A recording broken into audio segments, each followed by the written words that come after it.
હું ડૉક્ટર પારસ રોય. આ વિડીયોમાં આપણે એલર્જીની નિદાન અને સારવાર માટેની માહિતી મેળવીશું. મિત્રો, એલર્જીના નિદાન માટે સૌથી જરૂરી છે એમના લક્ષણો, એટલે કે હિસ્ટ્રી. જ્યારે કોઈ પણ વ્યક્તિને એલર્જીના લક્ષણો જેમ કે વારંવાર શરદી, કફ થવો, શ્વાસ ચડવો કે શરીર પર ચકામાં પડવા એવું હોય તો એમને એલર્જી છે એવું કહી શકાય. એમને વધારે કન્ફર્મ કરવા માટે અમુક લેબોરેટરી ટેસ્ટ જેમ કે ઇઓસિનોફિલ કાઉન્ટ, જેને એલર્જીના કણો કહેવામાં આવે છે, અથવા તો IgE લેવલ એ કરવામાં આવે છે. અને જો એમનું લેવલ વધારે હોય તો એલર્જીની પુષ્ટિ થાય છે. પરંતુ આ રિપોર્ટ્સ નેગેટિવ હોય તો વ્યક્તિને એલર્જી નથી એવું કહી શકાતું નથી.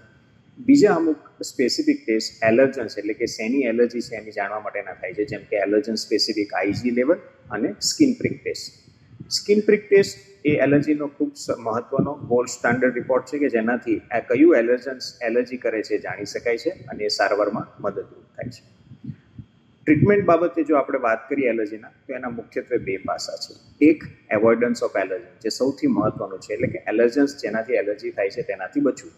પરંતુ મોટાભાગના દર્દીઓમાં એલર્જન્સ કયા છે એ ખ્યાલ નથી, અથવા તો એકથી વધારે એલર્જન્સ હોય છે અને એને કારણે આ હંમેશ માટે શક્ય હોતું નથી. પરંતુ અમુક એવી તકેદારીઓ છે કે જે સામાન્યપણે લઈએ તો આપણે એલર્જીથી બચી શકીએ. જેમ કે ધૂળ ધુમાડાથી બચવું, વધારે પોલ્યુશન હોય ત્યાં નહીં જવું, ઘરમાં ડિયોડરન્ટ, પરફ્યુમ, અગરબત્તીનો ઉપયોગ ટાળવો, વેક્યુમ ક્લીનરનો ઘરમાં યુઝ કરવાથી એલર્જી કંટ્રોલ કરી શકાય છે, રૂવાટીવાળા પ્રાણીઓ ઘરમાં નહીં રાખવા જોઈએ અને માસ્કનો મહત્તમ ઉપયોગ કરવો જોઈએ. આ બધા જ પ્રયોગો પછી પણ જો એલર્જી કંટ્રોલ ના થાય તો એલર્જીની મેડિસિન્સ લેવાની હોય છે. ડૉક્ટરના કહ્યા મુજબ આ એલર્જીની મેડિસિન્સ તમારે લેવી જોઈએ અને યુઝ્યુઅલી આ બધી મેડિસિન્સ લાંબા સમય માટે લેવાની હોય છે. પરંતુ સારી વસ્તુ એ છે કે આ બધી જ એલર્જીની મેડિસિન્સની કોઈ ગંભીર આડઅસરો હોતી નથી. બીજું એક ખૂબ મહત્વની ટ્રીટમેન્ટ ઇમ્યુનોથેરાપી, જે આજકાલ ખૂબ જ પ્રચલિત છે.